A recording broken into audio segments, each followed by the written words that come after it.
Welcome to Equipping Leaders, a podcast where I share and discuss resources, tools, and information to equip leaders to build creative, cohesive teams through culture and leader development.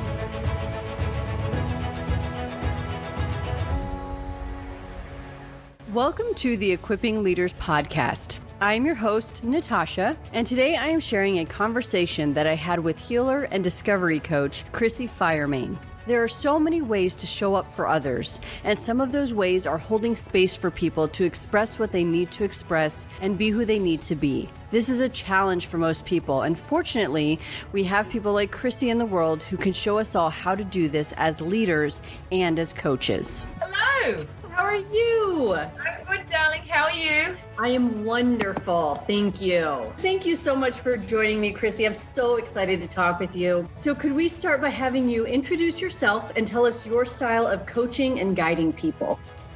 Sure. My name is Chrissie Fire Mane, and I'm a medicine woman. I'm a pioneer, a leader, a mama, an energy healer, an entrepreneur, an artist, many things. But, my major passion is the freedom of the human soul, freedom of humanity and of an individual. And I guess the style in which I do that, oh, goodness, that's a good question. The style, it'd be a combination of things. I think, I have a lot of fierce fire mama energy that is just, I really love to inspire people and kind of put the fire of transmutation and transformation underneath their bums.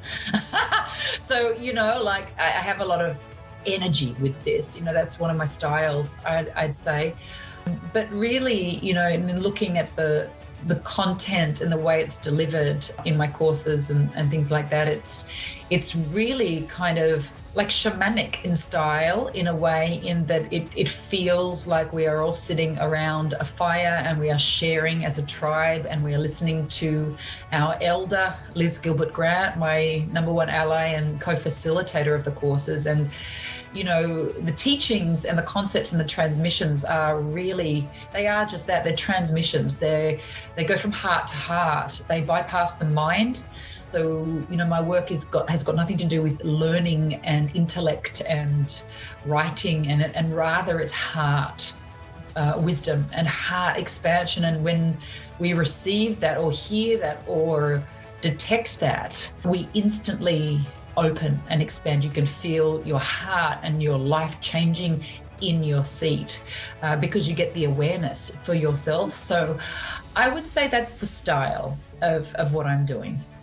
And I can say, as having been a student and receiver of both the Discovery Session and then Manifestrix, that is the most perfect description ever. But it very much was that. I remember in the first days, I was very intellectual about it. I'm going to take notes. I'm going to learn these things. And then later, when no one's around, I'm going to journal about it and then get these things. But I found that even by the end of the first session, I was I felt disconnected, right? And so it was because I was allowing myself to be disconnected and just being nope, notes are where it's at, right? That's how you learn. Yeah. But then when I kind of set that aside and I just let myself be in it, yes, it came. And then later something would occur to me and I'd be oh, Liz said that, or Chrissie said that.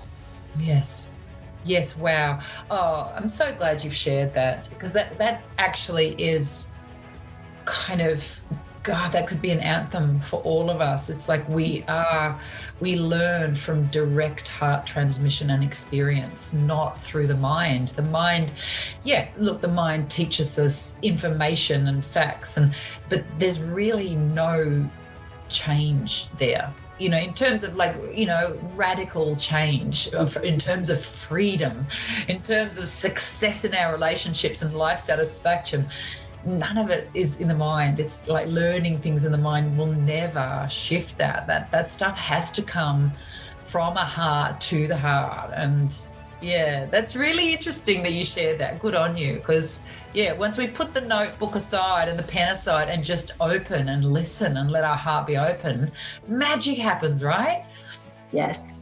And I remember thinking too, like I said, no, I need to take notes. And then I was why? There's not a test. There's not a quiz.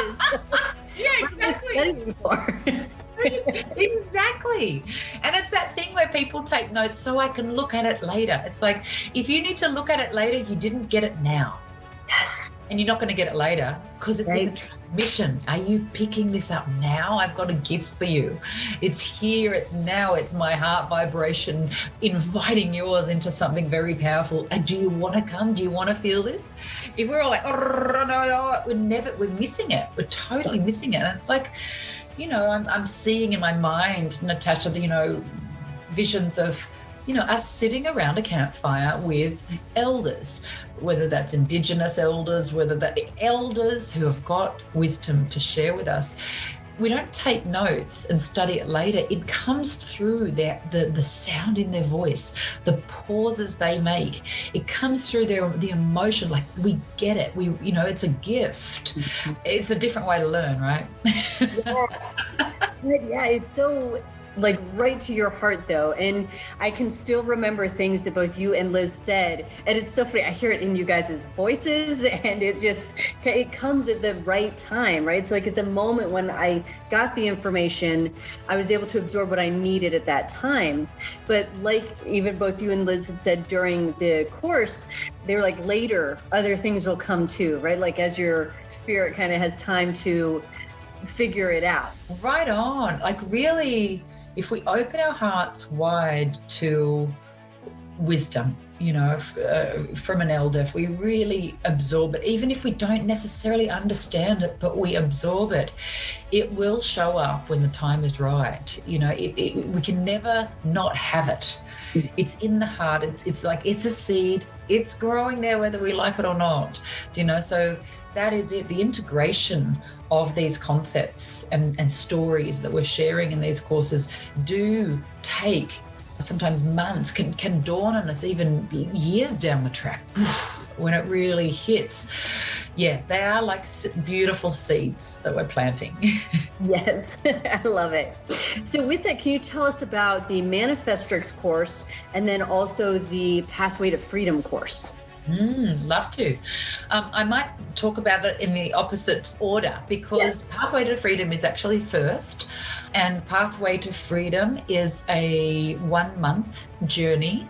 So both of these two courses, Pathway to Freedom and Manifestrix, as you know, are online. So you can do them wherever you are in the world and whatever time zone. And Pathway to Freedom we created and started this year because we found that people weren't necessarily going as deep into Manifestrix as we knew was available. And we realized, there's actually a few key concepts that if we present first, that will really open people and really get them energetically and on a heart level into the driver's seat to really go somewhere else with Manifestrix. And so that's why Pathway to Freedom was born. And it is, there are 10 webinars on 10 concepts that we're not taught about. We don't look at these concepts deeply, the metaphysics of these concepts, so we have decision in there, willingness in there, we have blame in there, expectation, we have attitude, things that a lot of people have, an opinion on, or think that they know, I know what an attitude is, or I know what blame is, but in these webinars, we are pulling these concepts or energetics to pieces, really pulling them apart over a couple of hours and talking about the metaphysics of them. What happens to us and to others in our lives when we are in blame, subtly, subconsciously, what is going on when we're blaming? And this stuff is life-changing when you see the effects, of expectations, when we've got subtle expectations going out on our parents, on our partners, on our children. Everyone does it. Mm-hmm. But are we really aware of the effects, on others, on us, of holding expectations? So the concepts in Pathway are far out. They're every day. They're things that we do or are in every day that we don't realize are controlling us. So, as the name states, it is a pathway to freedom. Our intention is to free people. And so these concepts we see, when we're unaware of them and the effects on us, we are fully controlled. And our heart and our love is not free. Our life is not free. Our creativity is not free. Our relationships are limited. Everything's limited. So that's what Pathway to Freedom is about. And once, people have gone through that month experience, then they are invited to join Manifestrix, which is the big mama jamma. And that's, the 2-monther.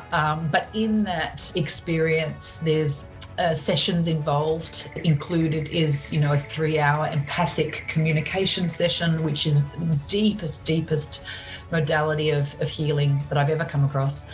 We do run a mindset process in that, freeing people's minds. Like there's a very deep course. And like we've been saying earlier, and like you've experienced, experiential, like in your seat shifts. And Liz and I, there really is nowhere else we would rather be, Natasha, than in those groups, feeling people change, feeling people shift, for what that means for their families. Firstly, like love is our game. That's what drives me and Liz to do this work, is, how powerful the love in families is, and how restorative that is to humanity when we get our family connections right, and when we start to make amends and really clean up in our relationships, in our heart, the whole human family wins. We all win. So that is the driving force, like I said, freedom, but freedom of the heart and restoration of families. That's what we're all about. So yeah, that's what those courses are about. And gosh, we invite anyone who's interested to just, reach out if you've got questions, if you're interested or intrigued. Like, we're happy to have a phone chat to anyone about them too. They're amazing courses, and it's such big work, but I think that you and Liz handle it with just such a grace for something that's so big. I know that when I had done a discovery session with you, but then even in those the minute I met Liz, I was like, I love this woman. I don't know why. I love this woman. Totally. And so I felt like safe though in those moments to do that work, right? Where it's like, if other people in my life had maybe been like, oh, we should talk about this, I would have been like, surface talk, right? It'd be like, yeah, okay, sure, we're talking about it. But like in those moments, I think it was real. That was something that I thought was so unique, and why I just kept wanting to come back, and why I will probably always do those courses at least once a year or once every other year, because just that community, but also that safety, that I knew that my heart and my mind were safe in that space with you guys leading us, and then also with the other people in the group. Oh, Natasha, that is beautiful feedback and testimony. Thank you. And I can definitely receive that and confirm that yeah, safety and an energetic of a safe container is key to this work. And that only really comes from facilitators who are trained in creating safe space, and who actually do give a shit about people and their hearts, because there's a lot of facilitators that don't. They say they do, but when shit hits the fan and people might be falling to pieces because their stuff is coming up, are they there? And that's what these courses are designed, is that if you've got stuff, like, let's bring it up so it can be healed. And that it only happens, like you said, in safety. And that's why a lot of us aren't resolving things just by talking to friends about it, or even talking to a lot of healers about it, because there's not that safety there. And gosh, when we feel safe, we'll let go of anything, really, wouldn't you say? Yes, absolutely. And so these fall under the Mana movement, which I love stalking your website all the time. Oh, thanks. So it has these, but you also do retreats and discovery sessions. So what is the Mana movement, and what inspired it, and what is that purpose, that bigger purpose? Thank you. Okay, so the Mana movement, Mana meaning spirit, love, life force, chi, power. The Mane movement is, our movement as a humanity back to our power.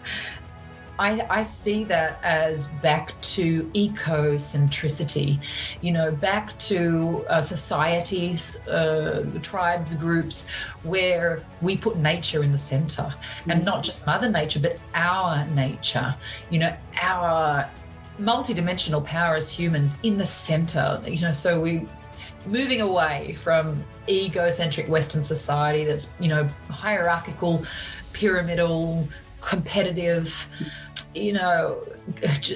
all the things that aren't working for us. The Mane movement is about coming back into a circle, really, realizing that humanity is a circle.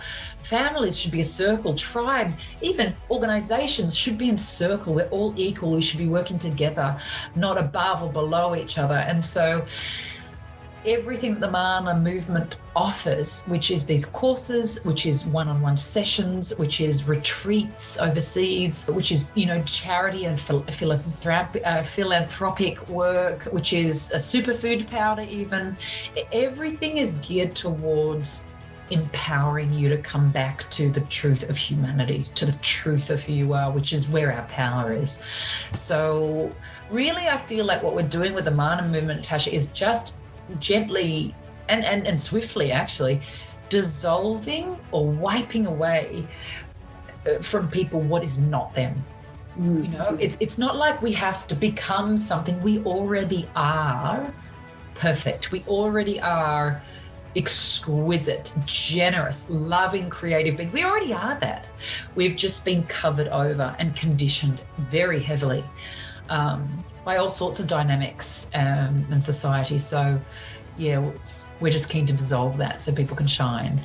Yeah. And how it started? Well, in fact, I was just doing all these things in different areas of my life. So I had my retreats going in Peru. I had my Mane Blend superfood. I was doing my courses. And then actually it was a dear friend of mine, David Waldsman, who said, Chrissie, you've got to bring all this together. Like all the things you're doing, they all have a common thread. You've got to bring it all under one umbrella. And so, yeah, it was a great advice of a friend who said, just mash it all in. And I thought, okay, yep, that makes sense. So it then became the Mane movement. And what's beautiful with that is it's growing now. I have, Liz and I are training people in the empathic communication. We're getting teams. We've got, people coming in to volunteer and help with the projects. It's growing, and it just feels very, very beautiful. I love it.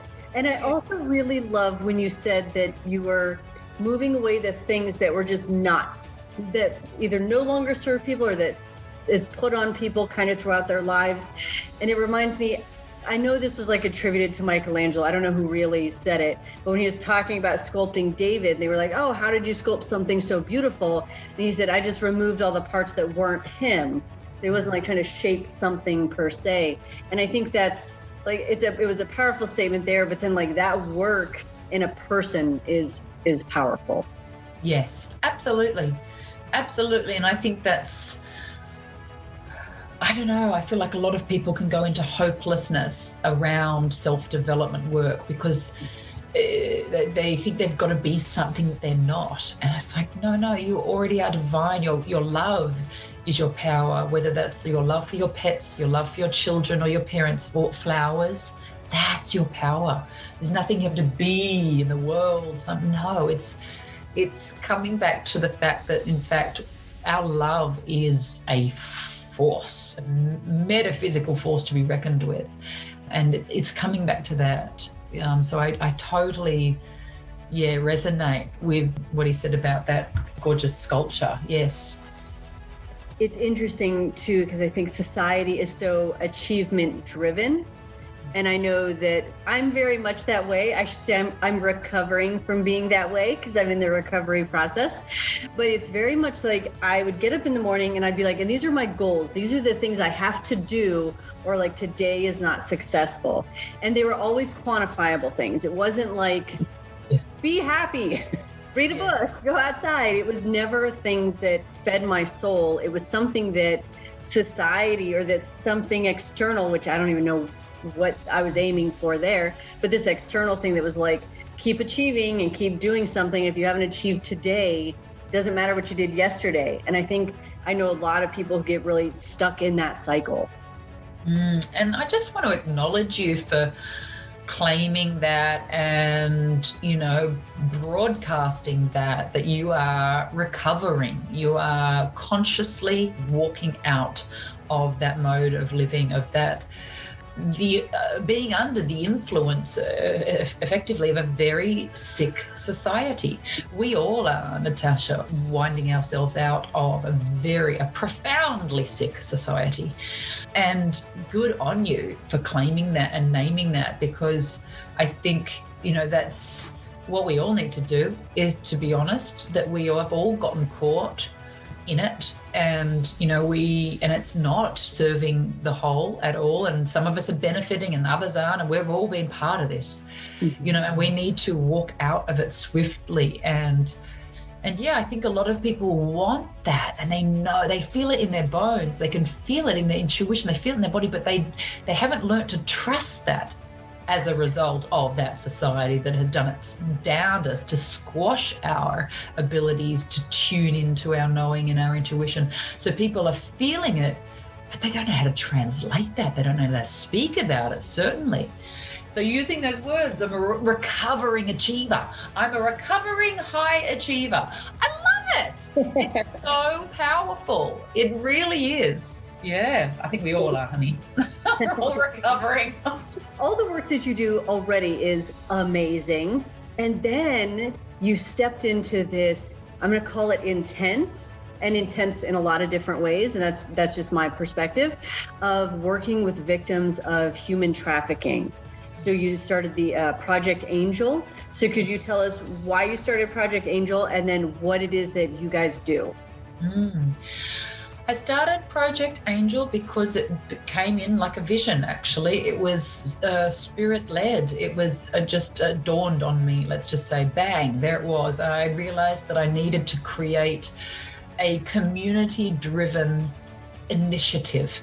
So I have been aware of the atrocities of human trafficking for years, and I am aware, that more and more people are becoming aware because it's being exposed exponentially currently, which is fantastic. But a lot of people feel hopeless as to how to help. And I realized, wow, if I can create something where people can donate financially and know that they are supporting victims and survivors of trafficking, specifically the torture rings, which to me is the darkest of the trafficking, then wow, I can support them in the sessions and do the shamanic energy work with them, and people can donate so that these people are getting the care that isn't out there or hasn't been really out there for them. So that's sort of how it came about. And then what we do is, initially the plan was, okay, well, people can donate money for sessions, the session work that I do. And, the survivors that come in can pay a little, and Project Angel can match the other half. So that way they're getting, really affordable work that, in the modality of the healing practice that the path I walk in, which really is the most powerful sort of modality of healing I've come across. That's why I've stuck to it. But then what happened? I mean, geez, Natasha, I didn't know what I was getting myself into, and I still don't. I'm still on the edge of my seat with this work and learning on a daily basis more about the needs of these people. And the needs are great. The needs really are great. So it went from, financing sessions to financing international flights to get survivors out of countries where they were being hunted, to get them out, to help pay for all sorts of things that they might be needing, documents, I won't go into the details because of confidentiality, but lots of things that are needed for them to escape and get out. And then, of course, I can't do it alone. The magnitude of the trauma with these people is like, it's massive. And so I am working with other healers, other people that I love and respect and have worked with for years, namely in the Andes. And so, paying them to do session work, or even spending time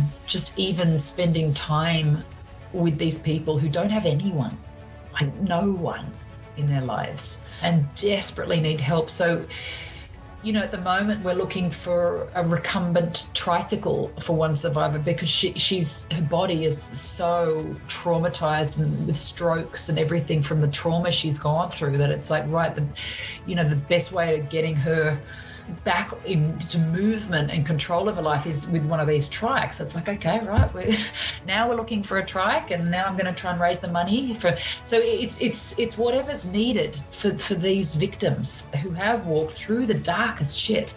And so, I just call upon anyone listening who is moved to help these survivors. If you do have money, or if you're creative and can create a fundraiser. This is what I'm saying to people at the moment, Natasha. It's like a lot of people are like, oh, I want to help but don't have money. I'm like, well, go and find it. Go and freaking put on a screening. Go and bake some cakes. Go and we can easily do that. We all can easily create what we'd like to donate. And I'd love that, because it's getting costly per week to look after everything. And with all the censorship that's going on around human trafficking, I'm finding it's hard to get my message out. I'm finding it's shadow banned and the algorithms are against me.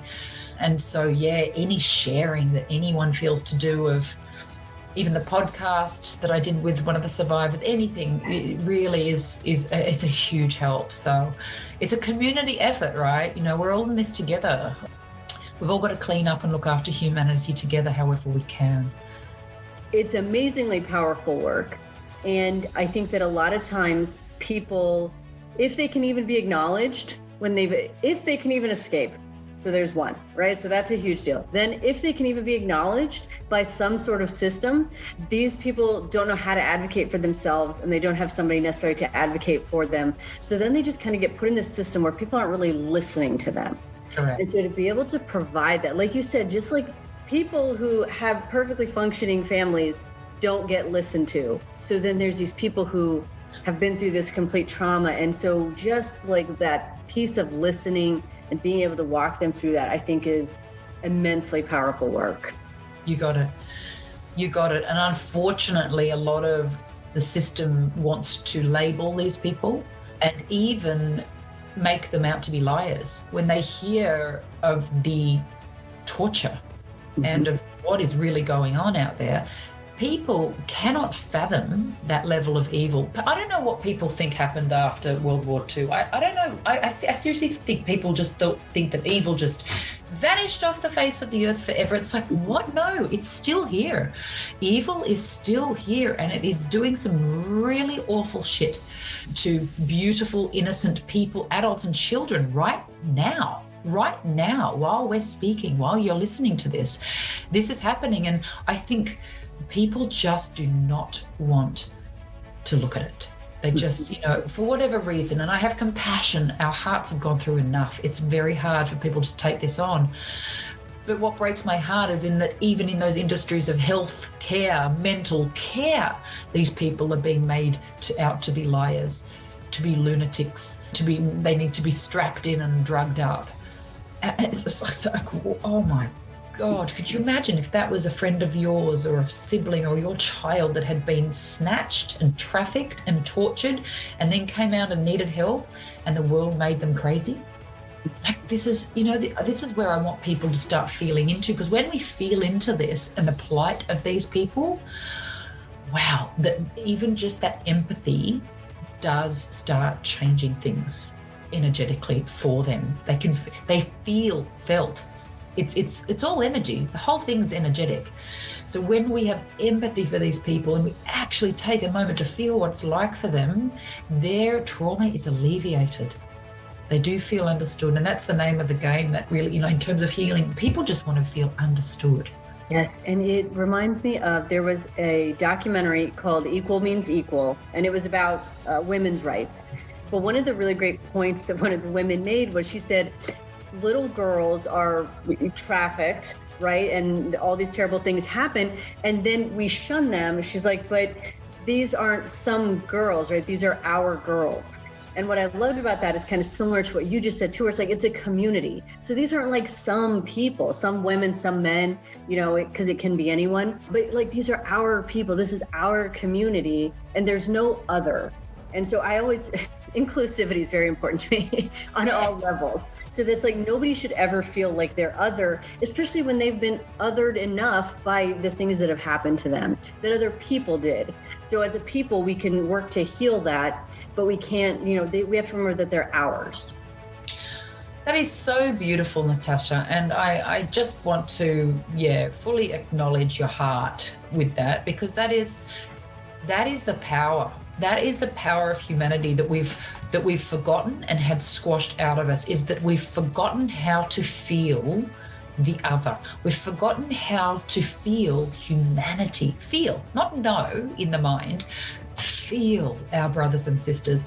And, one of these survivors, if I sat anyone listening, anyone out there in front of one of these survivors, there's no way on earth, that anyone would not fall deeply in love and feel like, this is the thing, is we've got to remember, these are beautiful people that have walked through this. And when you open your heart to that, you can't help but want to help, to reach out to your heart. Like, our hearts actually come into power when we do step up with them, when we lend ourselves, when we stop buying these limits that, I don't know that person, and they're over there, and I can't help, and I've got too much on my plate. And that's all hooey. It's all mental hooey. Like, we actually do come into our power when we open and feel and take responsibility. Yes. Take responsibility. It's funny, last night, darling, I pulled a beautiful card out of a pack of, not tarot, but of divining cards, a beautiful pack that I was given for my birthday. And I pulled it for guidance around my son. I'm challenged around my son at the moment. And I pulled it for like, what's best for me, how can I best guide him? And it was Ponopono. So that Hawaiian practice of metaphysical healing through, the I'm sorry, please forgive me, thank you, I love you. I'm not sure if that's the order. And, in the writer's description, of the process, she was quoting or taking the line from somewhere else also. It wasn't hers, but she just said, if you can think of it, if you can see it, if it's in your field, you are responsible for it. And that rattles the mind. Of course, our minds are immediately going to defend themselves, or ask, but no, it's someone else. Oh, no, I didn't do it. I've got nothing to do with it. It's over there. Of course. But that's what got us into all of this mess as a humanity, is listening to the limitations in the mind. And if we can sense it or see it, we are responsible. Whatever we have knowledge of, we have responsibility. And we rise in there. See, that's the thing. That's actually where we take our power back. That's actually where we come right into the grace of love, is when we step up and take responsibility. So, I'm schooling myself here. As I'm listening to this, I'm like, totally, because I've been so challenged today with a couple of things like I shared with you, and it's like, step up time. Step up time. And I just love it. Yeah, when you said that quote, it just, it hit me right in the heart, because I saw it hit you. I can actually see it. To me, that's such a big thing, because I think it was Les Brown who he said, dreams and ideas come to you for a reason. They didn't come to the person sitting next to you. So what if you were on your deathbed and all of those dreams and ideas were looking at you like, we came to you, why didn't you do something with us? And so I just think that's so powerful to think that, oh, somebody's going to do something. But like the idea came to you because you have the heart for it, right? Some people, as humanity in general, I think everybody cares about other sentient beings, hopefully. Not everybody has the heart and is moved by when they hear a story or something. And when you're moved, like that's a sign, like that's something that's saying, like, find out like what you can do, like that's your chance. Absolutely. And I'm going to take it one step further in a challenging motion and say, if we are not moved, that is also a sign. You know, if we are not deeply moved, not just by horrific stories of human trafficking, if we are not deeply moved by the beauty of humanity, or the beauty of a child running down the street laughing, or, you know, looking at a family eating together, or lovers walking down the street holding hands, if we're not deeply moved by humanity, that's a sign also that we have been covered over, that our heart has been covered over, potentially with mindsets, whatever. It's different for each of us. But that also is indicative of where we're disempowered, because being moved deeply by love, by any emotion, is an indicator that we are sensitive.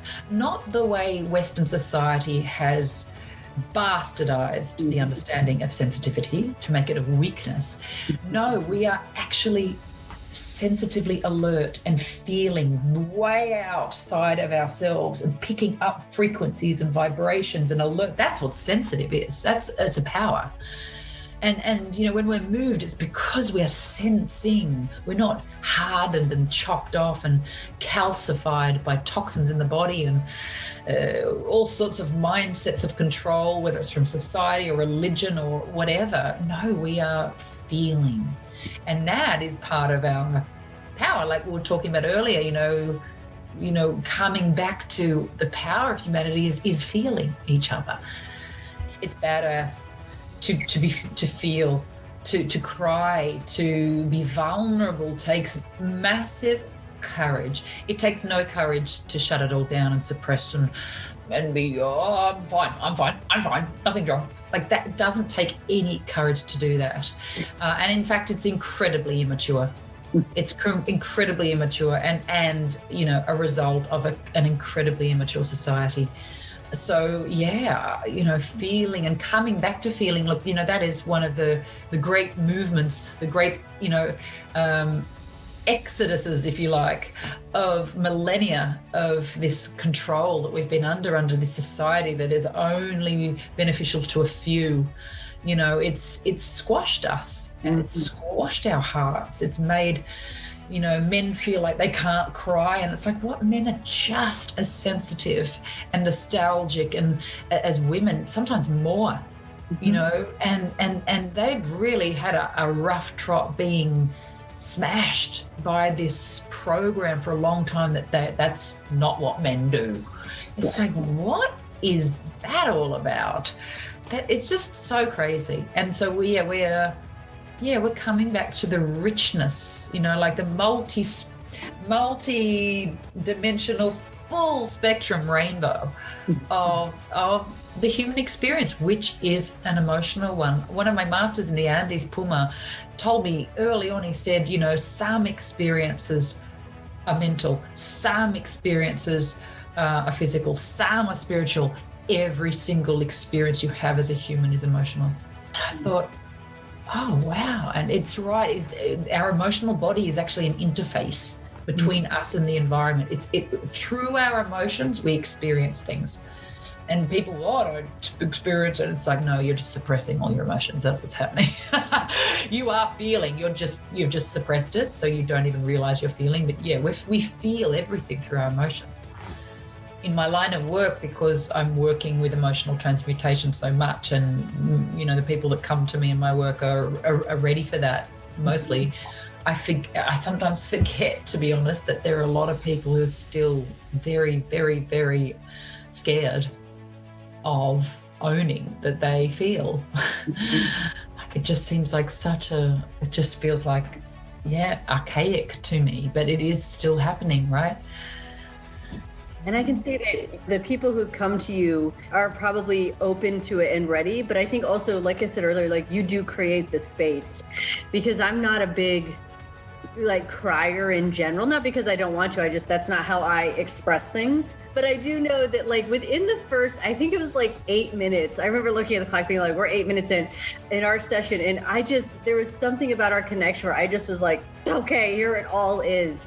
And I think that we also, as a society, as a community, if you will, we don't create that space all the time. So when it's created in this one-on-one, I think that's amazing. But if we could, and I don't have an answer to this, but if we could create it as a community to be like, whatever it is, like feel it and get it out. And then, then you can move on. Absolutely. And in fact, Natasha, that's what me and Liz train people in. We train people in the art of holding space so that a person's story can easily come out of their heart and out of their mouth and out. And it's all about energetics and creating space and getting ourselves way out of the space. A lot of healers and modalities want to fill the space with advice, want to fill the space with their whatever. And that's not it. And so when you are able to, in 8 minutes, that's because I was trained by Liz and others, and we're training others to do that. And when you said, how do we do this in communities? We just learn from our elders that are masters at it, and we get good at it, and then we show others. That's how we do it. We need to find people who are good at it and pick up the skills, because they are highly transformative skills. Like when we are able to truly hold space for someone, we're not just holding space for them, we're holding space to every person they're connected to, including their ancestors, the future generations and past, because of the ley lines and the way we're all spiritually connected. When one person fully frees, that energy comes off the whole lot of everyone. So it's badass stuff to learn. Like if you're really keen to free humanity, like it is so powerful to learn this stuff, because we're making changes swiftly for lots of people. So if anyone's interested in that, like get in touch, because that to me is super, super exciting, is passing on, what I've learned around that, about how to create a space so that you don't have to do anything, nor does the client or the person speaking, or because the space creates a vacuum and that pulls out the heavy energy. That's what's happening. It's metaphysics. It's so exciting. In doing all of this different work, how do you do self-care to make sure that you're also not pouring from an empty cup? Excellent question. I love this area. I think it's so important to have really good, self-care protocols. So firstly, I think the most important thing to me is diet and nutrition. So eating really well, and drinking excellent quality water and, organic juices. And so that's firstly, because I feel like I've cleared out and healed, all my core trauma, and I have my teacher right next to me. If anything is coming up that I need to clear, I've got her there. So I guess that's part of it, is that whenever anything comes up for me, I am straight to my teachers. I'm straight into process. I don't mess about. I don't wait for an hour. I don't think, it'll pass. Like I have to clear my stuff if I'm doing the work I do. I have to. It would be out of integrity for me not to keep cleaning out so I can be there for others. So that's happening. But, on a daily, like diet is really, really important. I sleep really well. And I think that's really key is I get good sleep. And, I live really close to nature. So time in nature is massively important. Being close to nature, close to the stars, to fire, and exercise. I'm doing sort of 4 sessions a week of, boxing and training at the moment. And that's just not just keeping me sane, but like getting me really strong, and that feels great. lots of cuddles with my kids. That's kind of it. My spiritual practice is in my service and in learning from Liz and being close to Liz. I feel like that is my practice, not sort of seeking any other practice at the moment, because I feel like I've hit the groove of what I'm meant to be doing. And I do have, like I said, as far as I'm concerned, the most powerful healer in the world right next to me. So I'm sweet. I feel sweet. How can people find you and learn more about you and about your work? From the website would probably be a good start. So that's www.themanamovement.org. Mana is M-A-N-A. So themanamovement.org. But my favorite way to connect with people is actually on Instagram. And the handle there is the.mana.movement. So you call them periods. We call them full stops in between the words. The Mana Movement with periods. Yeah, I love it there because, I can use voice to connect with people, and it's colorfulness photos. And so I guess following us at the Mana Movement is a great way to get a taste of, what we're doing, of Liz as well, of our courses and just our ethos, and we can take it from there. But yeah, I'd love to hear from anyone of your beautiful network, Natasha.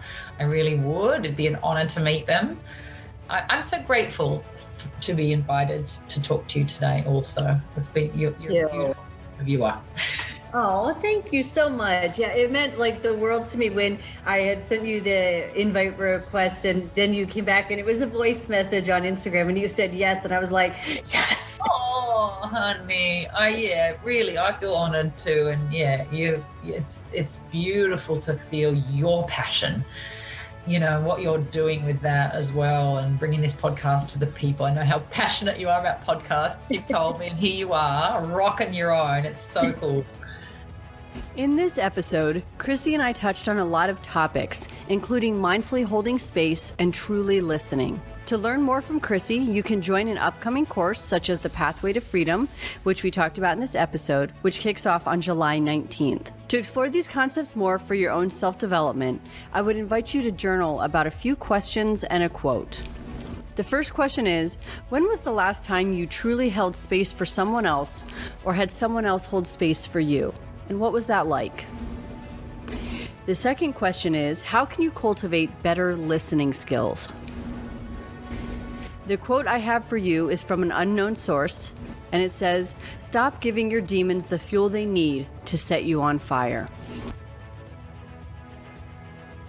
Thank you for listening to this episode of Equipping Leaders. All of the resources mentioned in this episode can be found on my website, natashacheyenne.com, as well as timestamps to help you get right to the resource that you are looking for. On the website, you can also find a weekly leadership journal entry, a resource page with challenges and downloadable content, a place to sign up for my weekly newsletter, and an upcoming leadership platform full of workshops. You can also follow me on Instagram at novel_Natasha and on Twitter and Facebook at Natasha Cheyenne. If you'd like to hear more about a specific topic, please reach out and let me know. Join me next week for another episode.